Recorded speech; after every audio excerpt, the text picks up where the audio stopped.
Welcome to episode 326 of the Defensive Security Podcast. My name is Jerry Bell, and joining me today, as always, is Mr. Andrew Catlett. Good afternoon, Mr. Bell. How are you, sir? So good it hurts. How are you? You should get a doctor to look at that. I'm good. I'm it's been a challenging couple of months on my end, but I'm alive and kicking, which is all I can ask for. Well, it's good to see you as always. So, and you, sir. I might actually be semi-employed again somewhat soon. So hey, that could be cool. I can move out of the refrigerator cardboard box and maybe upgrade. That's just the box your wife put you in, because. Fair enough. That's right. So, good. Good luck with that. Thank you. Yeah, a quick reminder that the thoughts and opinions we express in the show are ours, not those of our employers or customers, as it were. And also a very special thank you to our Patreon sponsors. Thank you very much for your continued support. Y'all are awesome. If you do want to support us, you can do that by going to our Patreon site. It's patreon.com/defensivesec.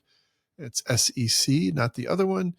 Although we have been thinking about, perhaps that is the way to make even more money. But hey, that's something for a future discussion. And by the way, if you do sign up as a donor, you will get these episodes 1 week ahead of everybody else. So that's something you have to look forward to. You can be pre-angry at our takes 1 week early. That's right. You can get on and rage post about the dumb stuff we said a whole week early. That's what the cool people do. Exactly. And another reminder that we are on YouTube, and we are definitely trying to become YouTube billionaires. We're not quite there. We have to reach that 4,000 hour and 1,000 follower threshold, but we're like halfway there. And then we start making, I think, like 20 cents a week. I think. Yeah. I was going to say it'll be measured in dollars.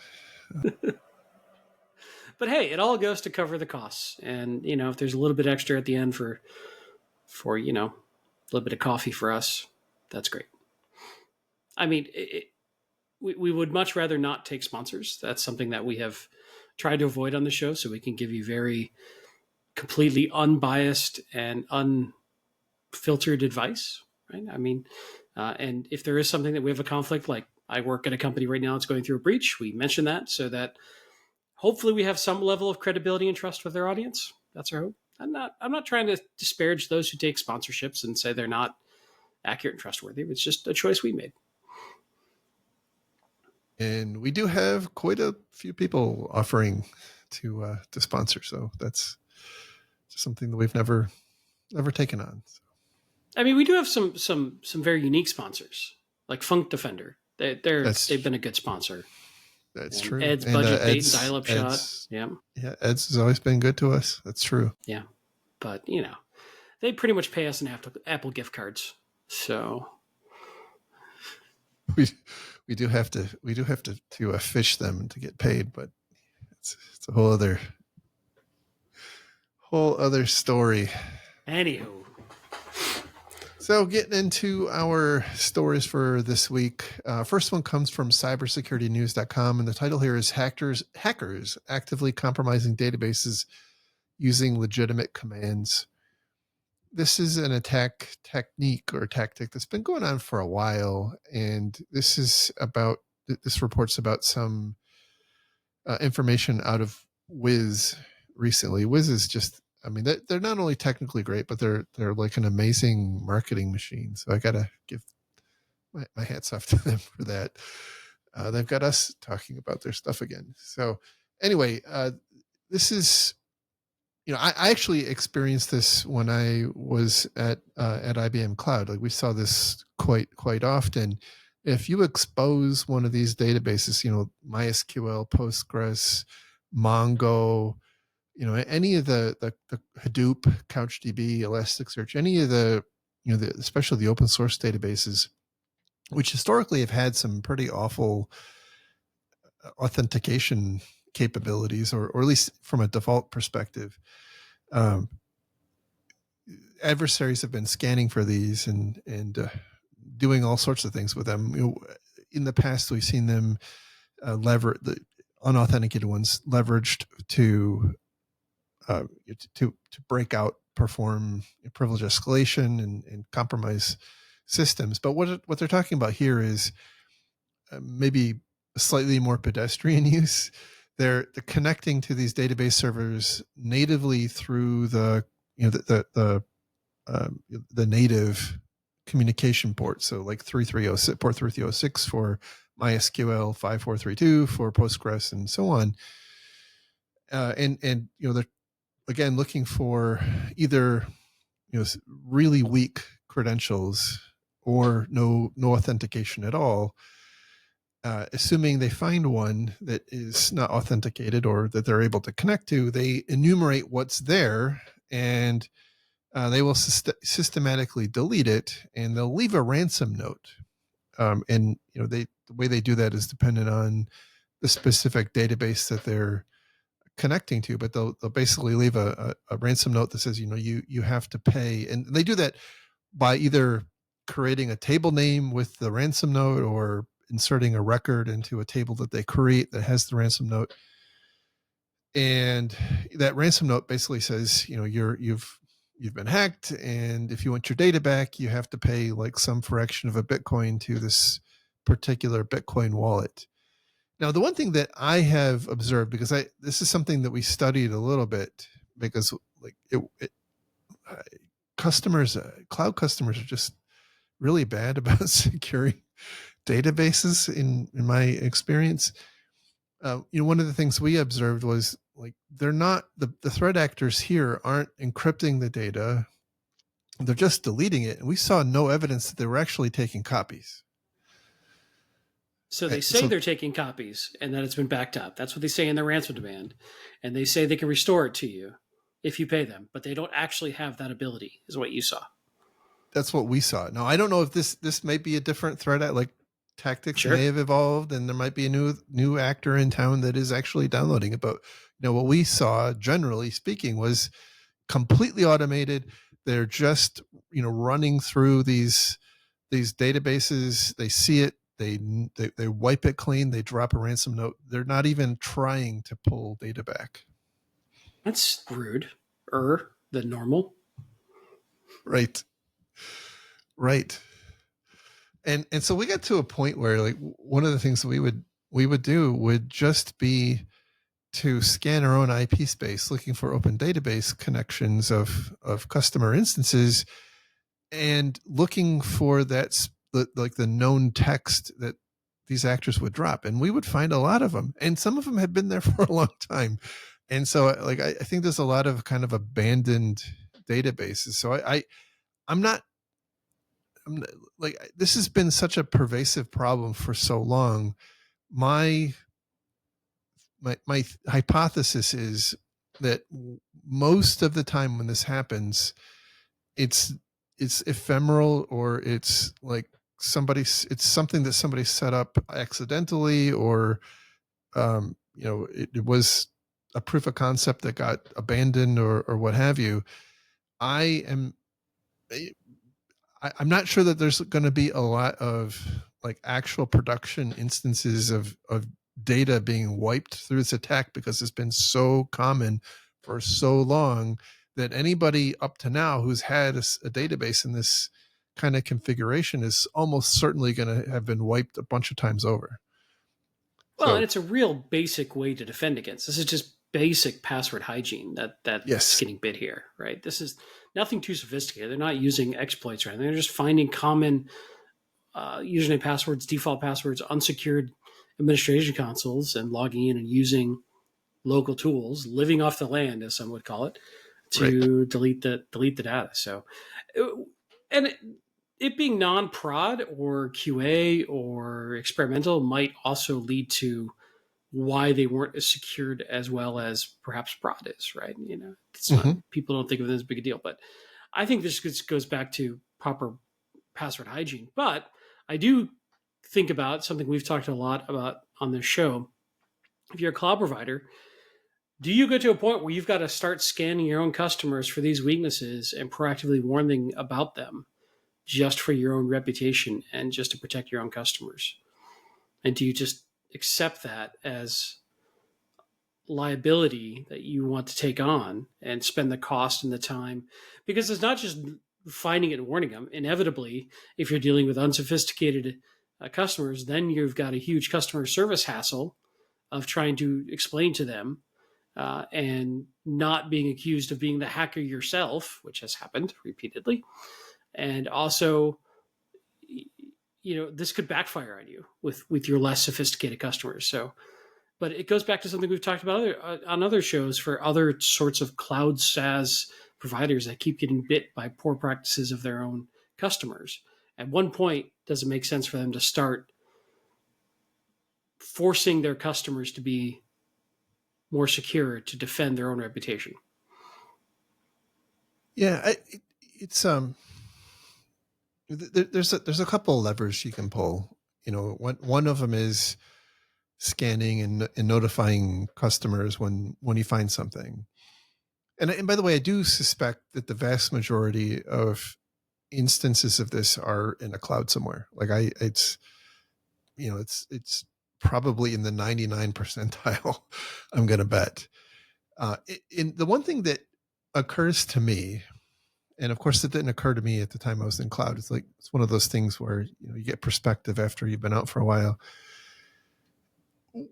A lot of us had a problem with SMTP.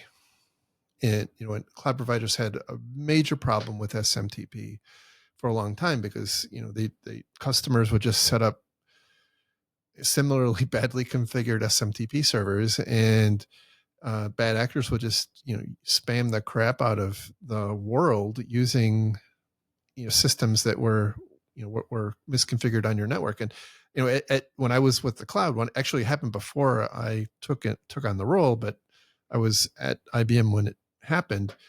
Like Krebs, I think, rated IBM Cloud at the time as like the number one spam or spam source in the world. And one of the things they did, again, this is before my time, and it's all public record, and I'm not saying anything secret, is they limited customers' use of port 25, and like not that you couldn't use it. It was that by default, it was blocked. And so like if you wanted to run a mail server, you had to open up a ticket and say, and attest that you knew what the heck you were doing. And well, this goes back to the way we used to run data centers, and the firewall team wasn't going to let you open up a port to the internet with a public IP address unless you knew what you were doing. Right. But SMTP is the only one, and almost all, a lot of clouds like where I have infosec.exchange, it's similar. Like you want to run a mail server, you got to let Hetzner know, and they'll open up port 25 for you. And if you're most every residential ISP in the US, at least, I don't know about other countries, blocks port 25, right? It's become so common, but it's only port 25. Like there aren't other. That's because that's the problem that's been around the longest, and we have an accepted methodology, and we're very behind the curve on new stuff. Yes. Like 3389 probably shouldn't be open, by default, etc. Exactly. So what I'm saying, back to your so very meandering way to answer your question, I really do think that cloud providers should be by default blocking these database ports. Like there's really not a reason that those should be open to the entire internet. And if you do have one, kind of like with SMTP, you should have to open up a ticket with your provider and just attest that you know what you're doing, because eventually this is going to cause reputational harm to them, to the cloud provider. Yeah, I gotta know. This can't be an amazingly new concept for these providers, but it's such a huge impact that I think that they still are making the decision that it's not worth the pain, the cost, the effort, the potential lost customer base. You know, there's always an equation that's going into a risk acceptance like this, and I think. But the more we see these SaaS tools being abused by customer choices, the more I think these SaaS vendors are going to be pushed down the path of we have to protect ourselves and our other customers from ourselves and our other customers. And, you know, it's just going to get more difficult. But the risk is, especially if you're a less sophisticated customer, you may not value that. And that may just be a friction for you. And you may go to a competitor who doesn't enforce that. So it's almost like this prisoner's dilemma, if I'm using the right term, uh, of either the entire industry moves or somebody could be at a competitive disadvantage if they move first. Yeah, it's a very competitive market for sure, and so Mm-hmm. they're all very very very hesitant to take a step that nobody else is going to take to protect themselves or to protect their reputation at the risk of creating friction for customers. Yeah. So I Not to think mention you're the direct costs. Yeah. yeah, I Sorry, think go you're ahead. right. No, I think you're right. Yeah. Um, I think the cost would probably be a wash, to be frank, because like yeah, they would have to open up tickets to get unblocked, but at the same time, like how many customer meetings did I have to attend to explain why a customer shouldn't expose their MySQL or their unauthenticated MongoDB to the internet? Sorry, Jerry. That Because comes from that's a different budget. That's not customer services budgets. They don't care. That's a that's security budget problem. yeah, you're probably right. You're probably right. Now the other, I think I kind of buried the lead a little bit on this on the story. What I think what they were really trying to hammer home on this is that even if you were monitoring the activity in your database, you wouldn't necessarily notice anything anomalous because they're at least attacks are using legitimate SQL commands. So it's not like they're running malware. They're running ransomware, that something that a tool like CrowdStrike or SentinelOne would detect. It's that they're coming through the normal standard channel for for whatever database you're talking about here, and they would be running normal commands coming in as what appears to be a normal user, and therefore it's unlikely to be flagged by any of the normal security tooling. Yeah. Yeah. And a lot of these you can't even run an EDR platform on them anyway, depending on how abstracted it is away from you. If you're just using an RDS database in AWS, you have no access Oh, it's to the OS complex. level or the container level. So it really comes back to you just have to secure them properly. True enough. So that's why they say security is hard. So, I you know what I'll say one thing. This was something that we were. Well, let me say it differently. I think a lot of cloud providers or companies who have as part of their business a cloud provider have a functioning model around this. I'm not necessarily sure that a lot of companies outside of that do, but uh, and it kind of goes back to, this is not, it's a little bit antithetical to what cloud is supposed to be, but in the spirit of making sure that you're consistently applying security policy across the board, one of the things that a lot of cloud providers enable you to do is apply common policies across all of the tenants that are associated with your master account.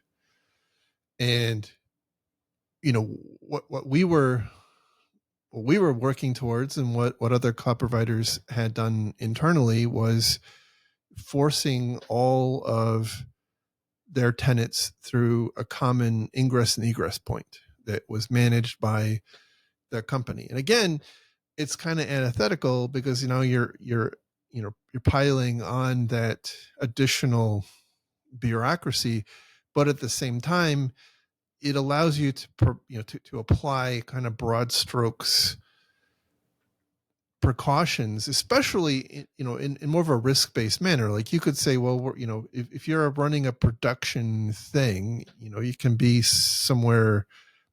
If it's being run by a competent production team, it can run in a traditional environment. But everybody else, like their test labs and whatnot, have to be behind this centrally managed thing, and that's where you, as a customer, could filter out, RDP and MySQL and all that stuff. So that was, that's an option. Again, it's overhead. Like it's friction from an internal consumer standpoint. We're starting to get back to, the having to wait for the IT team to take action, which is again antithetical to the whole cloud model. But I mean, look, if I play this out for some amount of time, I think we're going to get back. The pendulum has swung so far to one side, right? I really think this pendulum is going to come back a little bit. It has to, it just has to. In what sense? A little bit more centralized control. Control again, right? Yeah, a little more centralized control and oversight. Yes. I don't know. I would like to see that, but I also don't know that that's the way the industry is going to go. I think we're in the middle of the pain of it every day, so we feel this way. But I think for a lot of executives and business users and people who sign the checks, go fast, break things, get more done. AI can figure it out later. It's security's problem to sort it out. It's legal's problem to sort it out. I don't know, man. I don't know. I hate to be pessimistic about it, but yeah, we'll see how it plays out. Yeah, I hope you're right. I'm having a hard time seeing. I mean, either we become much less bothered by breaches, or something has to fundamentally change. That's where I'm at. Anyway, next story comes from Bleeping Computer. The title here is Microsoft hacker. According to Microsoft, hackers target universities in payroll pirate attacks. Now, this is a attack that I mean, it's super intuitive, but I've not heard about it actually happening until now. So this is a variant of the business email compromise attack, where for a long time we've talked about how bad actors will fool the accounts payable department of a company to change the bank account of a vendor, so that when they go to pay for something they bought, they are sending money to the attacker's bank account, not the vendor's bank account. That's been happening for a long time. What this attack is, what's happening here is the bad actors are compromising legitimate email accounts, and in this context, it's of some universities. I think it's at 3 universities so far that Microsoft is saying they found this at, but they're compromising legitimate email accounts, and then they're using those to send out phishing emails to other people. And so from the perspective of the recipients of the phishing email, it's coming from inside the house, as they say. It doesn't trip any alarms. It doesn't have any of the flags about coming from, an outside address. It looks like it's coming from inside the university, and it's designed to fool the victim into logging into their Workday account.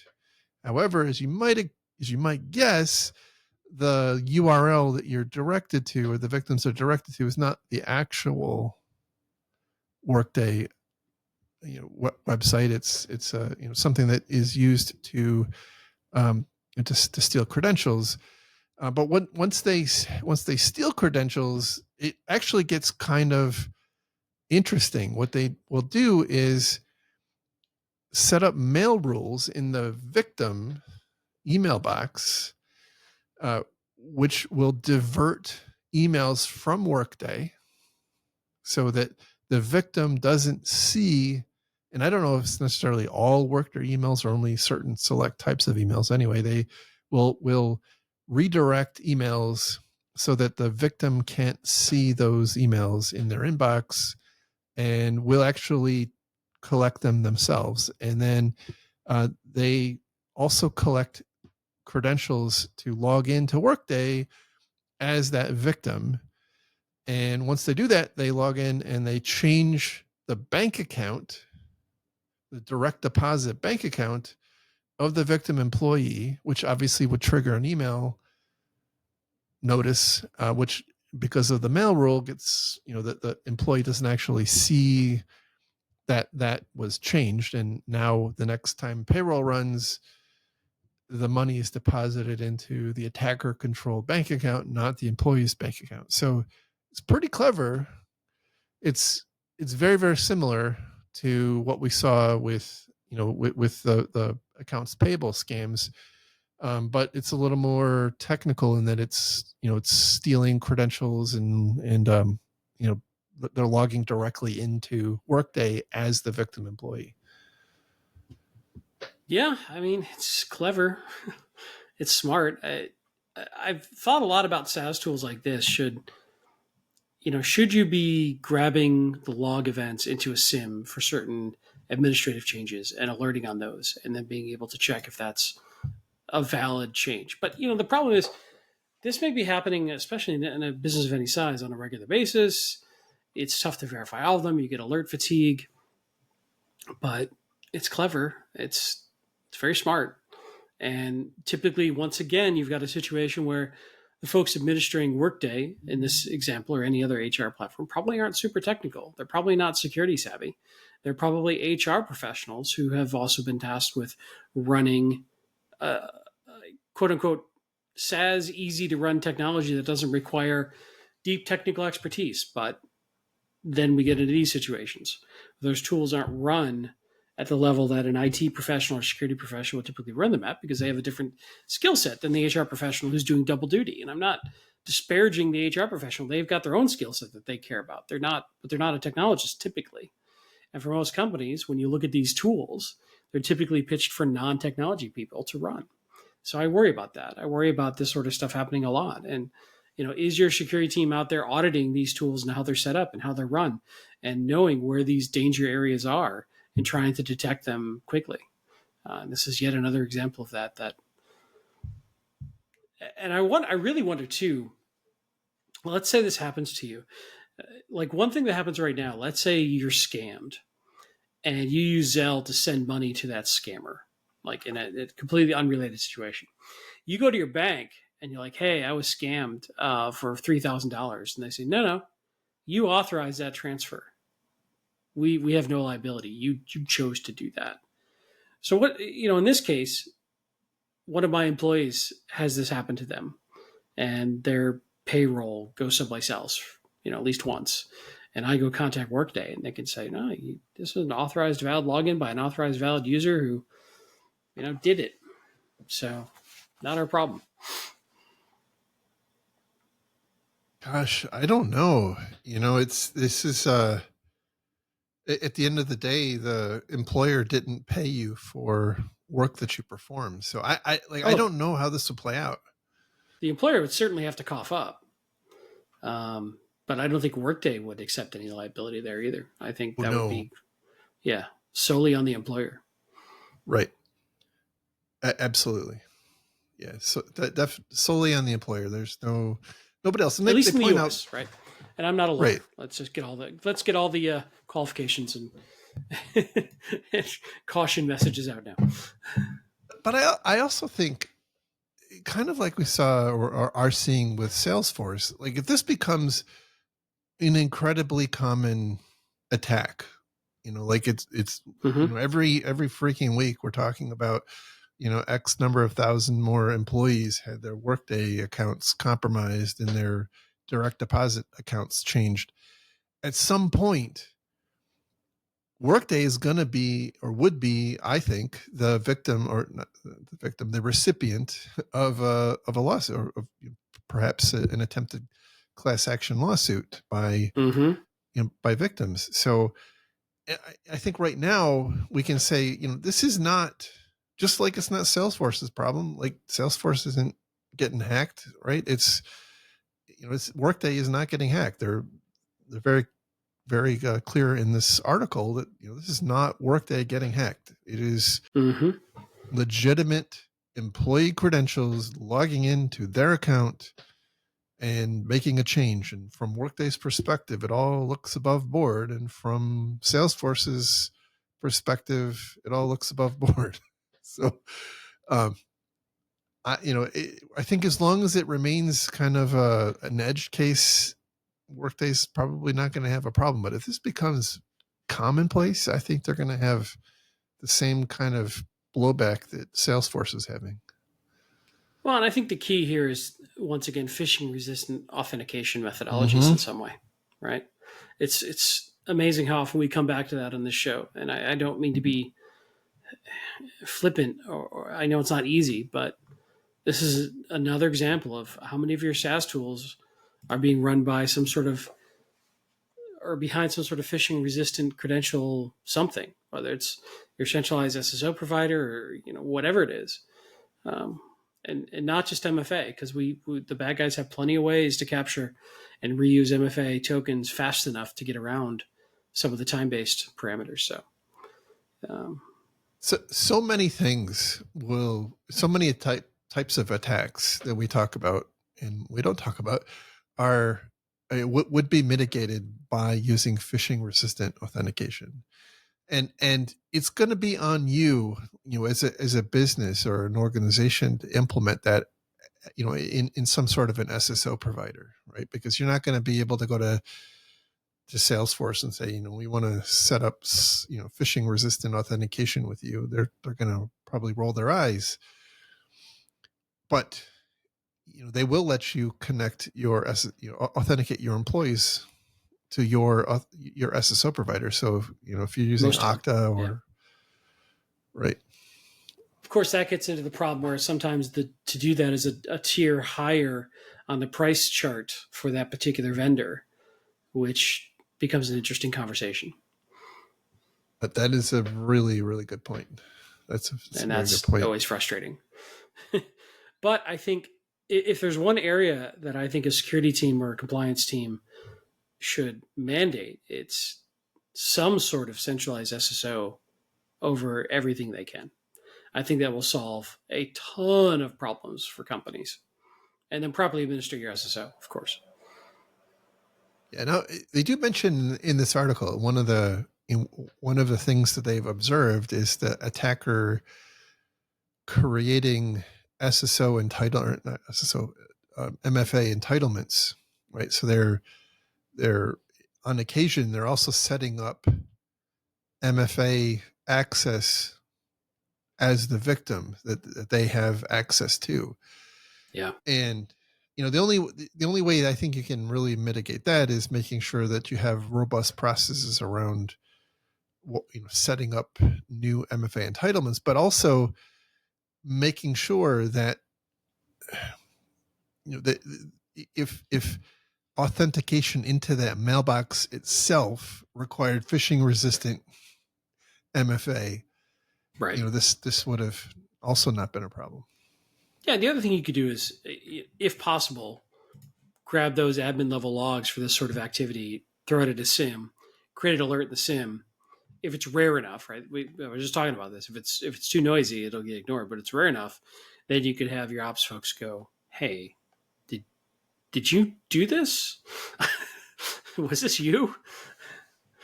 It might be, you can't stop everything. So sometimes you've got to be able to alert on it in a consistent methodology and then track it down that way is kind of the backup plan here. Mm-hmm. Agreed. But this is another one of those items for the security awareness training too.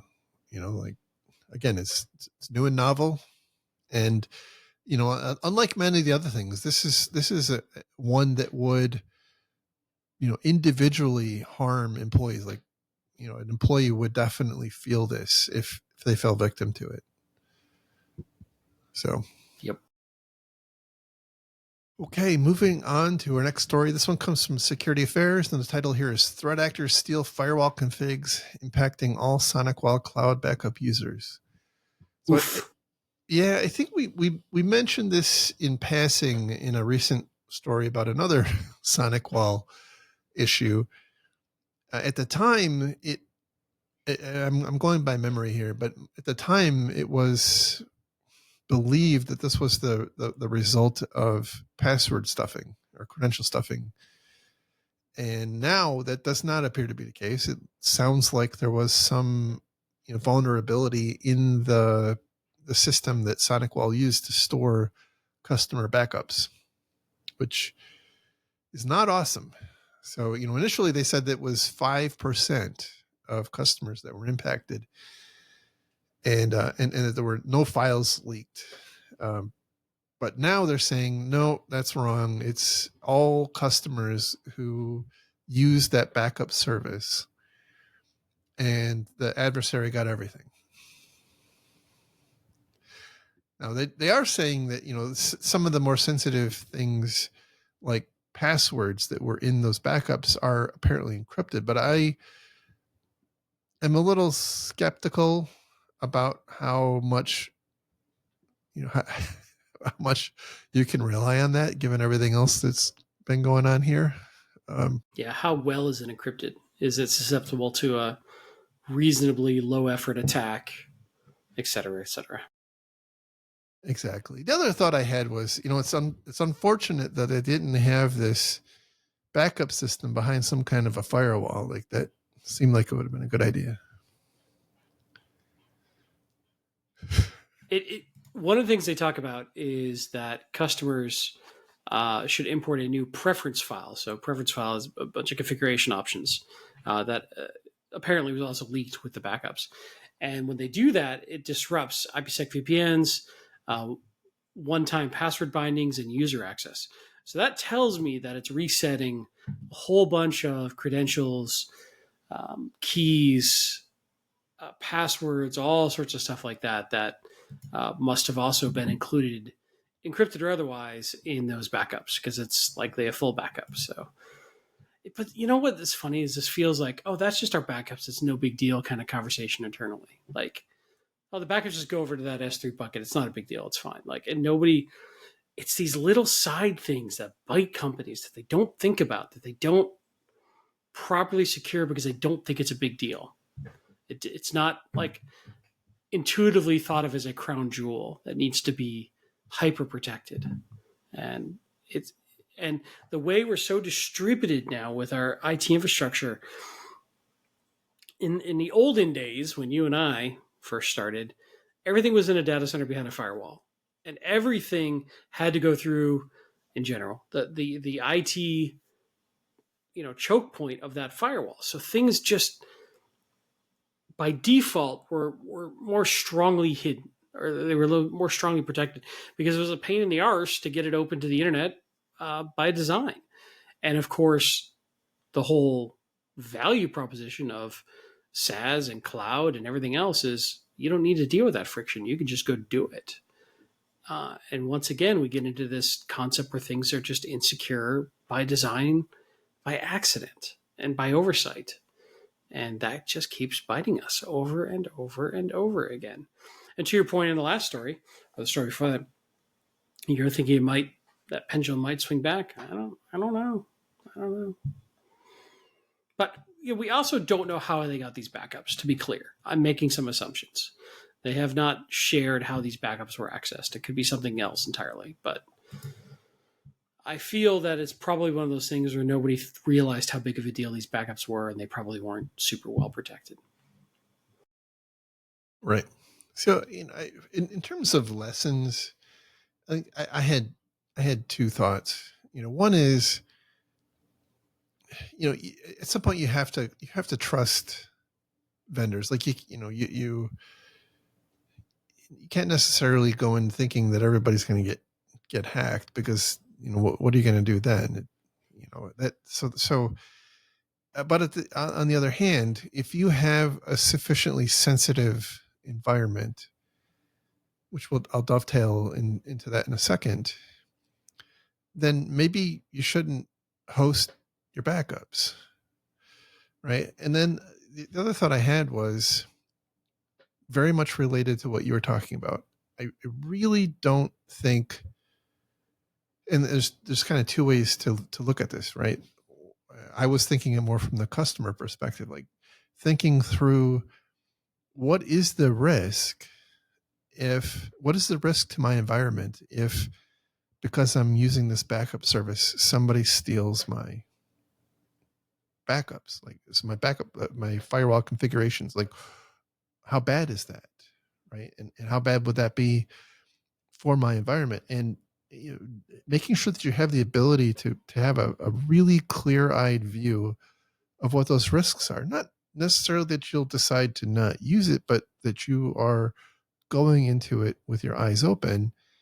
And to your point, from the perspective of SonicWall, probably making sure that you're thinking about it in terms of like, gosh, this is potentially super damaging to like all of our customers who are probably a lot of really large and important, organizations. And, this is a big concentration of risk. And maybe we need to make sure that we're, super diligent about protection. Again, we don't know what happened. Maybe they were like, they had super obnoxious, awesome security around it, and then something just went wrong. I don't know, but I do think that we have a lack of imagination. Like one of the systemic problems we have in the industry right now is a lack of imagination on what can go wrong and how likely it is to go wrong.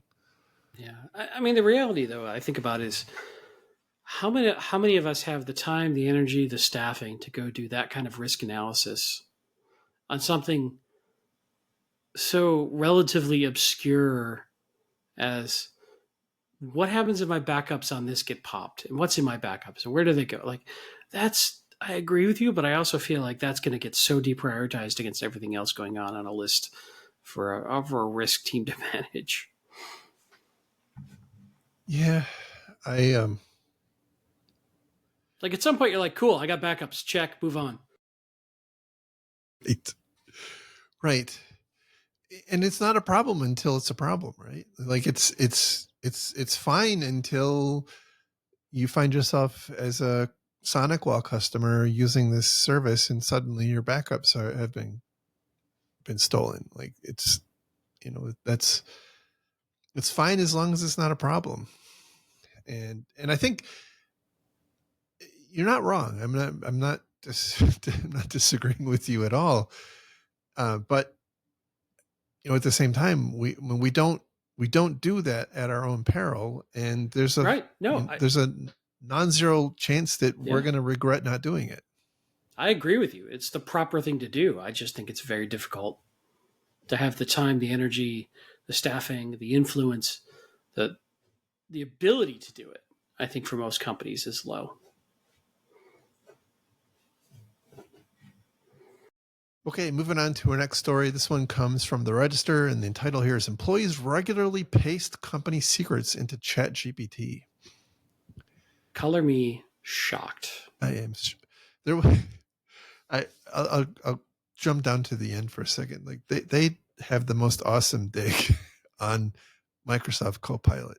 Basically, they say like everybody's leaking everything into ChatGPT, but nobody's doing anything with Copilot. So I guess Copilot's safe, at least. Not because it's secure, it's just because people don't use it. So anyway, this is from a report from a company called LayerX, and I think they have some DLP type browser plugins, and they're reporting based on what they see from their telemetry. And so they're saying that 45% of enterprise employees are using generative AI tools. That feels low, I gotta say, from what I can see. Super 77, low. yeah, yep. 77% of those have been copying and pasting data into their chatbot queries, and I know that that's actually becoming a lot more common because you know hey ChatGPT, help me format this table or whatever. So I think this is becoming pretty common. And then about 22% are copying and pasting in, data sets that include PII or PCI, which I don't know. That hurt. I mean, the PCI especially hurts my head, and I'm wondering if they mean like PHI, but whatever. Could be they just have it as lumped together as one category. Could be. Could be. But that's depending on where you're at in the world. Like that's I think in Europe that may get you the death penalty for a GDPR violation. At least. And I think like two of your relatives. 82% of the uses are going to unmanaged personal accounts of ChatGPT, or I guess other AIs, where enterprises have little or no visibility into what's being shared.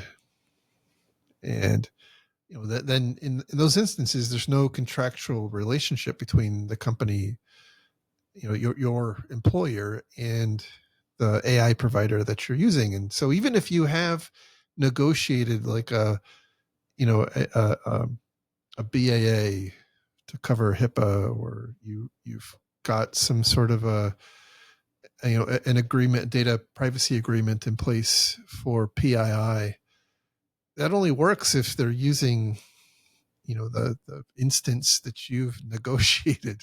If they're using their own personal instance, like, all bets are off, and you're back to having a big problem. Yeah, it's not going to be your isolated instance that hopefully your enterprise is using.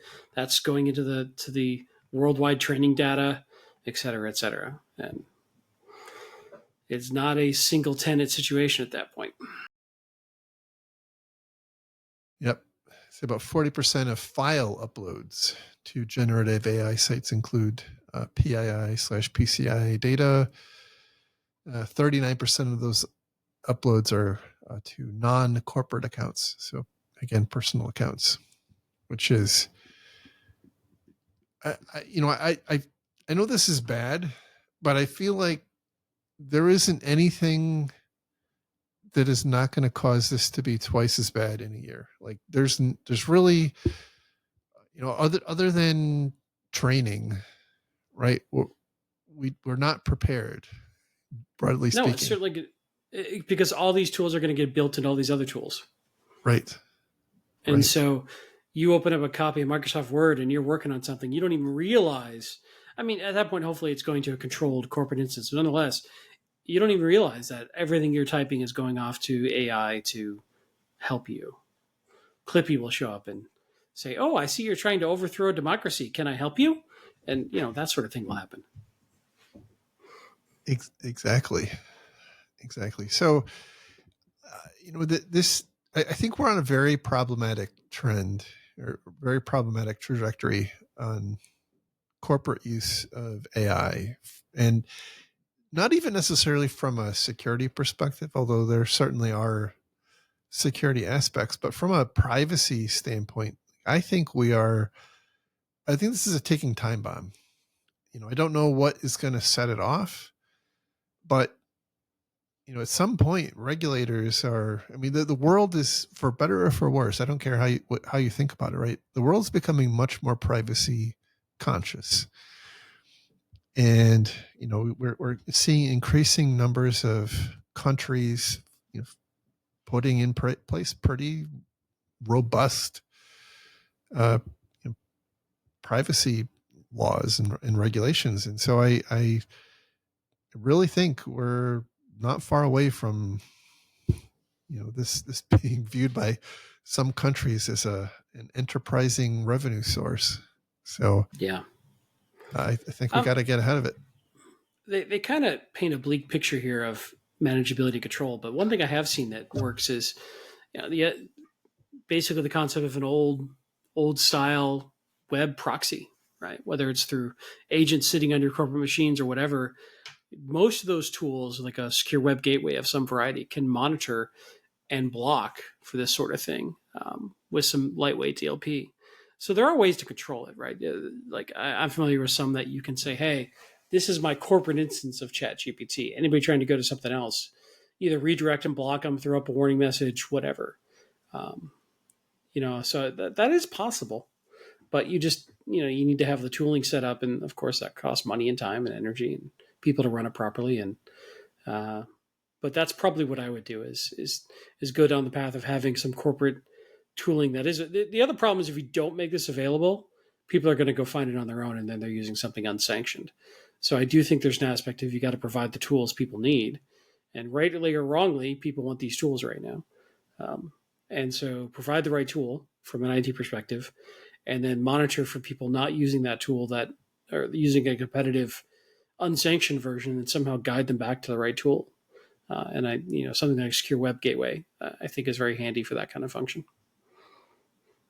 Yeah, what I think is interesting in this movement, as opposed to a lot of others, is that I think there's a lot of corporate executives who view the necessity to move with all due haste into AI as being worth the risk, right? Yes. Like, it's just like I don't even know what we're trying to accomplish with AI, but like we need to do more of it, and so they're they're incentivizing, and I see it everywhere, right? There's a lot of very hard pushes on employees to embrace AI by the upper levels of the organization. And so, I think this is one of those instances where if IT and the security department aren't facilitating, like, you're just going to get left behind. And then, like when the regulators come calling, who are they going? They're not going to go talk to the employees, and the upper executives are going to send them to you. Right? So you're going to have to deal with it one way or the other. Yeah, you're not wrong. It's this land grab, first mover advantage concept that have been beaten into the executives in the U.S.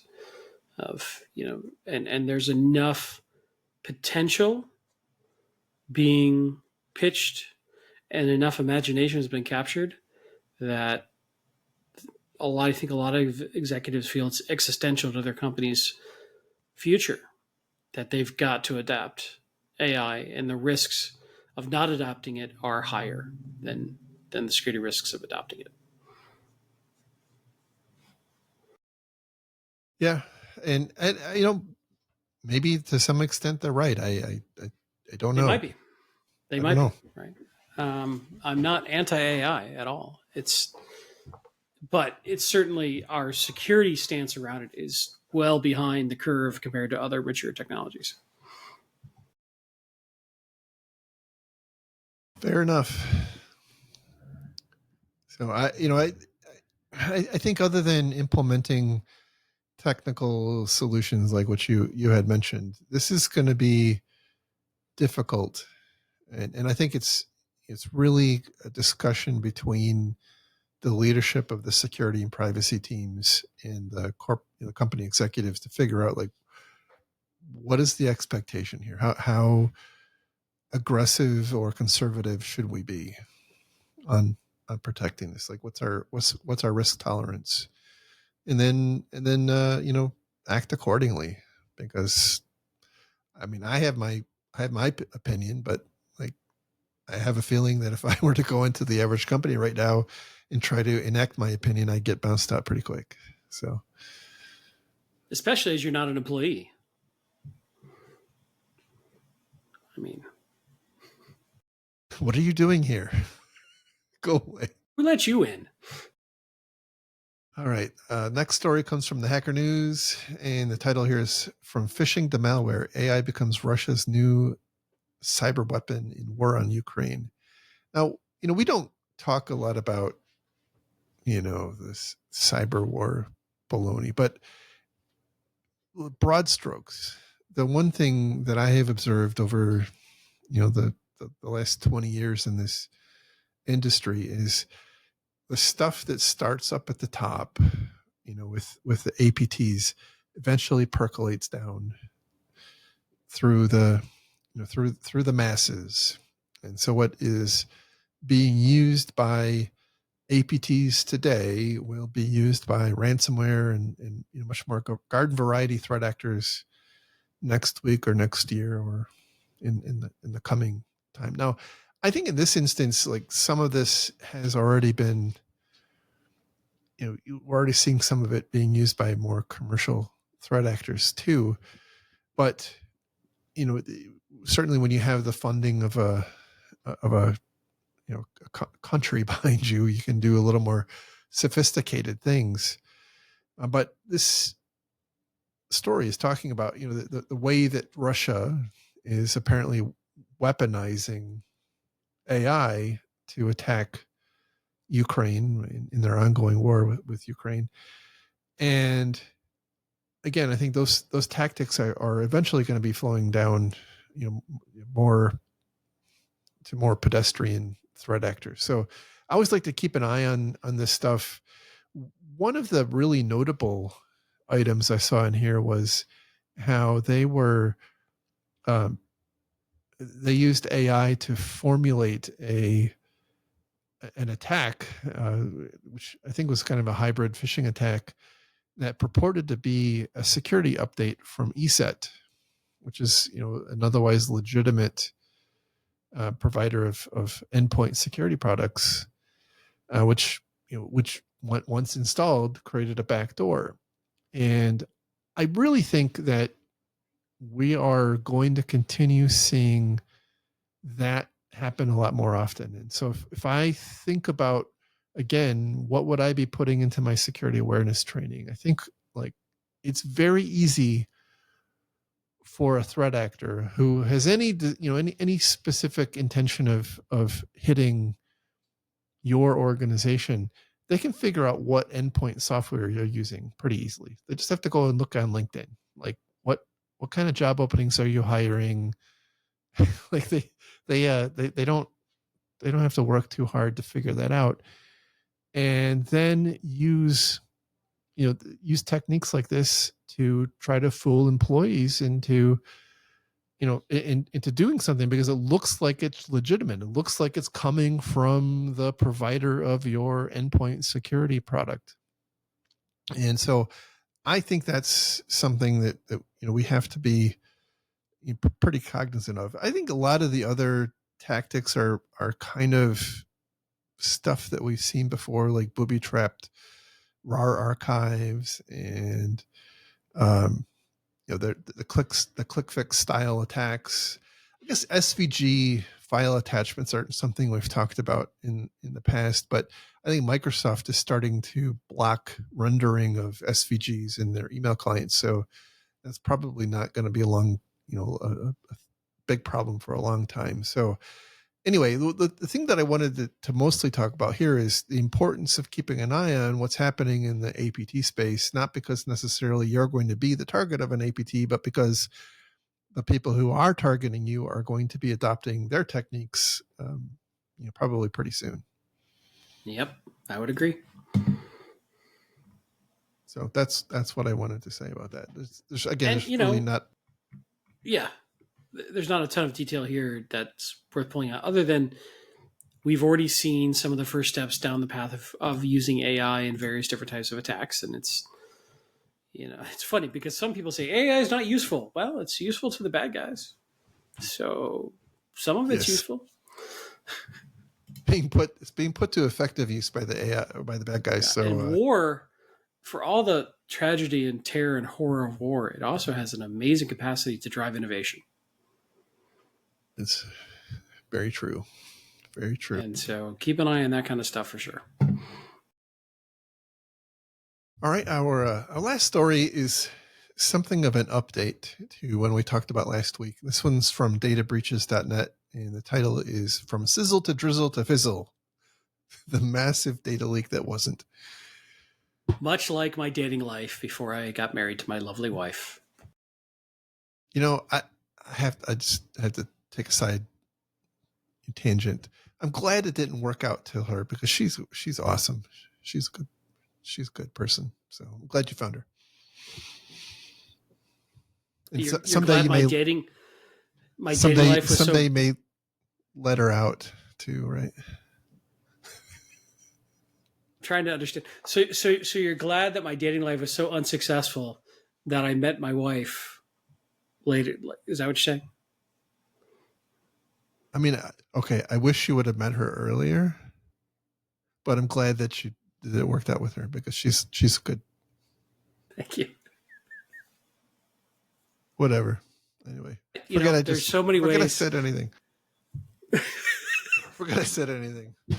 Well, what the 99% of our listeners don't know is that there's so many ways I could take this conversation. Yes. I think most of them know. They know. They know. Anyway, so as you were saying, back to databreaches.net, the massive data leak that wasn't. Yeah, so the threat actors, Scattered Lapsus Hunters, said that they were going to be leaking the data of 39 victims of their Salesforce attacks. And last week's story was we had a couple about this particular threat actor here, but the last story we covered last week was about how Qantas had obtained an injunction against this threat actor from releasing their data. And you will be shocked, and I say this, with all sincerity, you will be shocked to learn that Qantas's information was actually leaked. Although, as we speculated last week, the injunction may be to keep other people in their country from reporting on it and could potentially limit some damage. So there could be some actual logic to it. It may not have been solely about trying to get the threat actor not share, but to stop their local media from rebroadcasting it, maybe. Which I can see some logic there. I don't know if I agree with it, but I see the logic. Yeah. It's a weak. I mean, I don't necessarily know that it protects any of the victims because the people who are going to, weaponize the stolen data probably aren't going to get it from the local media. Look, man, some lawyer got a bonus off that idea, so you just sit down and leave his bonus alone. You're probably right. Anyway, they leaked the stories. It's kind of interesting, as everything on databreaches.net is quite interesting. But what they're talking about here is that if you rewind a week, this Scattered Lapsus Hunters said that they were going to be releasing the data of 39 companies. And what has happened is they've released 6, including Qantas, and then said that they will not be releasing the other 33. And it's they don't say it directly. They're kind of cute about it, and there's been some back and forth with the people at Databreaches, which one thing I've come to realize is that, like, the threat actors are Facebook friends with a lot of these reporters, I guess, is the best way to think about it. They're just like, call each other up. Hey, what's new? I don't think anybody calls anybody anymore. I think they just text. They WhatsApp. They Signal. Old man. Okay. Anyway. Yeah. So you're so out of touch. Oh my God. Hey, you're embarrassing. I gotta go turn down my Victrola. Hang on.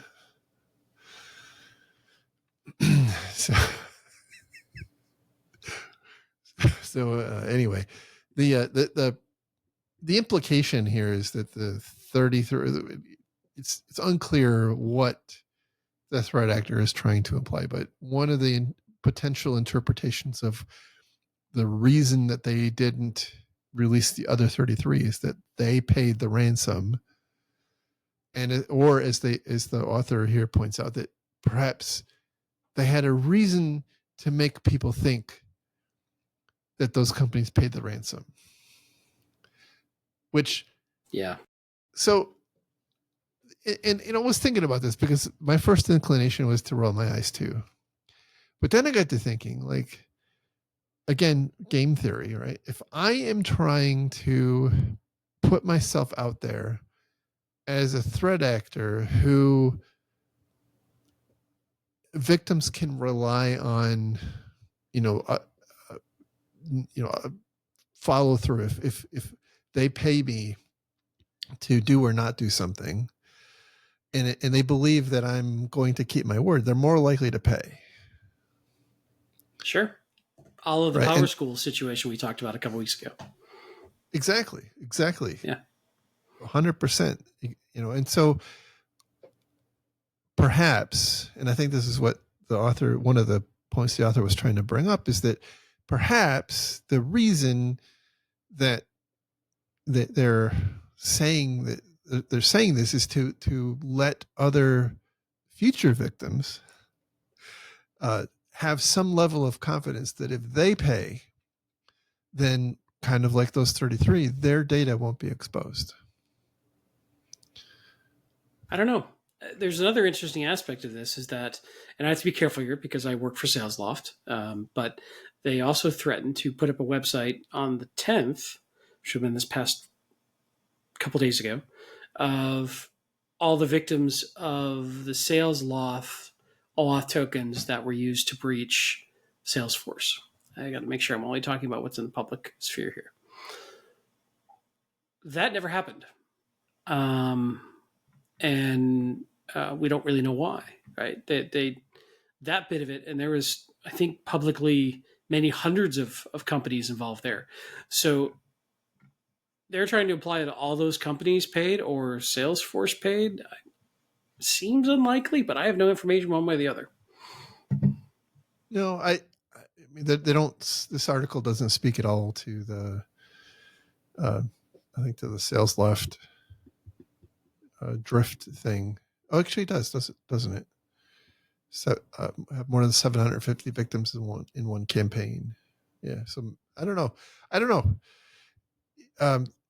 All I can say is, this threat actor is fascinating, right? Because they were three separate actors.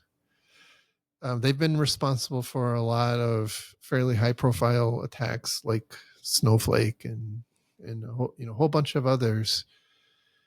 And at the same time, like, they've been having members be arrested kind of left, right, and center, yet they continue on. And so I don't, what I suppose I'm hypothesizing is that they might not be as cohesive and organized as people are perhaps asserting or assuming. And so, they may just not have the opportunity to publish it, or maybe they're all busy because they found some new thing to go hack and they'll come back around to it later. I don't know. Or maybe they don't have the data. Or maybe they don't have the data. That's right. They could be lying on. I mean, I don't know. Yeah.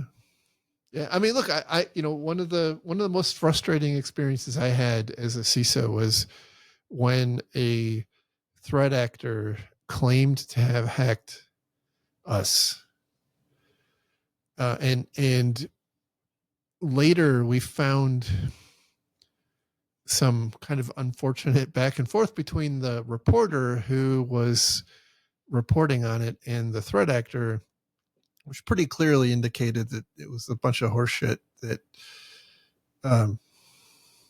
it wasn't real. But it is so frustrating. Like, if somebody comes to you and tells you that you've been hacked, but they don't give you any details, like, that is. How do you prove the negative? Yeah. exactly. Like no details about what was hacked, what kind of data, where, when, what systems, what, so that's super frustrating. So I mean, it could be that, right? It could very much be this. And I strongly suspect, because like we heard from, and I think it was Okta when we covered the story last week, who was one of the customers of Drift, and but they had configured their Salesforce environment so that their tokens were locked to specific IP addresses, and so like they weren't available for use. And like we don't know how many other we just don't know how many others were in a similar situation. Like maybe all of them. I mean, it's highly unlikely, but obviously it's not all of them, because we know right offhand of one. So yeah. Anyway, yeah, I have I to be don't careful. I don't expect you. I don't expect you to contribute to this this segment of the. I will say discussion. one thing, which is fascinating, being on the inside of this one, and then watching people do what you and I do on this show, which is riff off of our breach for multiple reasons. Some of which to sell their shiny boxes, some of which to just be thought leaders, whatever. And it is very interesting watching other people do to us what you and I do on this show to other people, and seeing some interesting leaps of logic, especially when it goes to whatever vendor's shiny box they want to sell. I think that's about as specific as I could be. In most instances, outside of a few, like in most instances, you don't know everything that happened.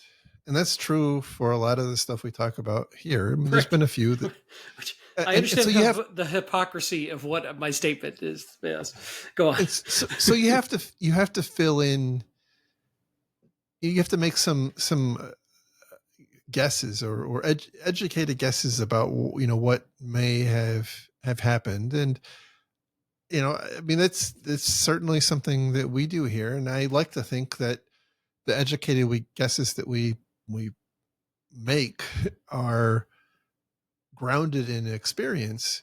But you can also think, like, if you're a vendor, you're going to make guesses that direct the discussion in the direction of your product. Right. Yeah. The difference with our educated guesses is not followed by, and if you buy our Blinky box, it would stop you from having the same problem. Right. Right. And that's the interesting part. Yeah. I mean, candidly, I'm not sure that a lot of this is Blinky boxable. Like so much of the problem space we have is like hygiene. Well, that doesn't stop marketing from gonna market. No, it's true. I think, well, I mean, hygiene is hard. It's not sexy. It's, and so making, being able to buy a box to make that rote, painful work go away is pretty damn attractive. Yes.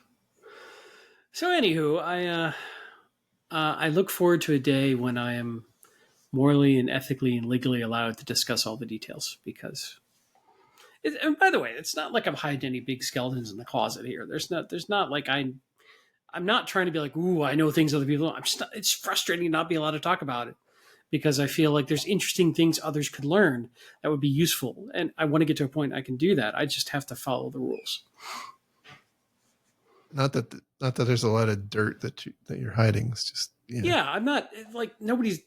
I don't want to imply like I have any big bombshell information or skeletons that like I can't wait to reveal. And it's nothing like that. It's just there's a lot of fog of war around these situations. That's very typical. There's nothing out of the ordinary for us. It's just being in the middle of it and being on this show, and then seeing how the third parties digest what we have been able to release. It's just fascinating to watch all these things interplay, and what for various reasons, details that haven't been released or can't be released or or aren't known or whatever, how people fill those spots in their own mind. Absolutely. So, back to the story. It'll be very interesting to see if more shoes drop here, or if again, this threat actor's kind of been on again, off again for a while. So I don't know. I mean, maybe they're they're in they're trying to stay one step ahead of law enforcement, and so they're just not able. I don't know. Like, who knows? We'll find out probably someday. There'll be a book somebody writes. I hope so. Maybe us. There was another article I saw on this that they said they're going to take a break until 2026. So I don't put a lot of veracity behind what shiny hunter spider huggers says, but who knows? Gator Lapsus bear hunters.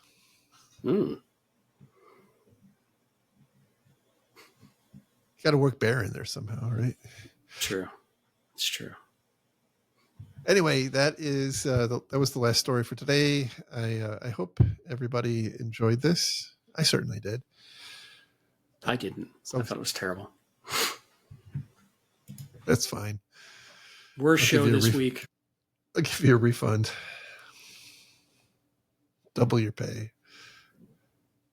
Hazard pay. Don't you people understand? I'm being forced to do this against my will.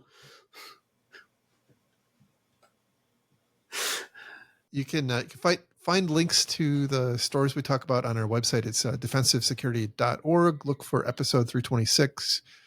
I'll also drop a link to our YouTube page, or the YouTube version of this. And one thing I do want to make sure people understand is, like, there is a video version of this, because I see a lot of people watching the audio version on YouTube, which I find fascinating.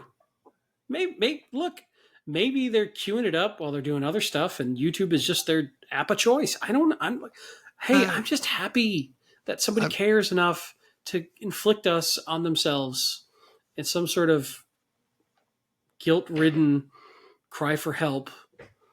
I'm skeptical, because I think the viewers who watch the actual video version end up watching for about 3 times as long as the ones that watch the audio only version. People are fascinated by train wrecks, so we got them aplenty. It's certainly not for our amazing good looks. Rugged. It's like multiple levels of train wrecks. Yes. Certainly not for our rugged handsomeness. Maybe it's for occasional kitty spots. Though I'm still sadly down a kitty in my office. But kittyless at the moment. So anyway. That should be like you should be able to DoorDash a cat, like emergency cat delivery service. It's not a bad idea. I think I just figured out before. Yeah. Don't keep going on this thought. Nope. Let's just stop. Nope. Anyway, we'll get some YouTube strikes if I keep going on this one. Anyway, you found out your next business idea. Is that what you're going to say? Yes. All right. DoorDasher from the animal shelter to straight to your door. Anyway, let's wrap it up. All right. So where can people find you if they want to? I am on X and your amazing Mastodon instance, InfoSec.exchange, at Lerg, Lerg. Awesome. And I am Jerry on InfoSec.exchange. And that's pretty much the only place I hang out. Occasionally I'm on LinkedIn, but LinkedIn's kind of a goat rodeo crap show. Like, I don't like it there. It's the bad place. It has definitely been changed a lot. It's like a bunch of AI written brown nosing bullshit. Like, that is the only thing I see there anymore. Or people wanting to pay me to take a survey. Those are like the only 2 things that I see. Yeah, or salespeople trying to sell you something. Yeah, well, they see that I'm unemployed and therefore have no use for me. So, It's very transactional. That's for damn sure. yes. Anyway, I hope you all have a wonderful week ahead, and we'll talk again real soon. Take care. Have a great week. Bye bye.